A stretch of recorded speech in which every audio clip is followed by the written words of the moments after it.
First of all media మిత్రులందరికీ చాలా చాలా థ్యాంక్స్ అండి. నిన్న ఫస్ట్ మేము దేవిలో షో చూసాం.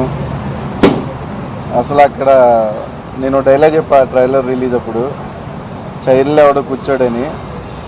ఒక నలుగురు ఉన్నారు మా ముందు మేము చూసేటప్పుడు. అంటే మేము ఉన్నామని మళ్ళీ చైర్లో కూర్చోకుండా నవ్వారు అనుకుంటారు. లేదు, మాకు వాళ్ళకి ఎటువంటి సంబంధం లేదు. అసలు వాళ్ళు నవ్వుతుంటే మేము ఎంత హ్యాపీగా ఫీల్ అయ్యామో అసలు మాటల్లో చెప్పలేము. అలాగే ఏ థియేటర్కి వెళ్ళినా సరే ఆ రెస్పాన్స్ చూస్తుంటే ఏంటి అసలు మేము ఎక్స్పెక్ట్ చేసిన దానికంటే ఆడియన్స్ డబల్ ఇస్తున్నారు. ఆడియన్స్ అందరికీ చాలా చాలా థ్యాంక్స్ అండి. ఇంకా ఈ వీకెండ్ ఇంకా మూవీ థియేటర్ దగ్గర జనాలు రావడానికి మీడియా చాలా హెల్ప్ చేయాలని కోరుకుంటూ చాలా చాలా థ్యాంక్స్ అండి. బాగా మాట్లాడారు. ఇప్పుడు మా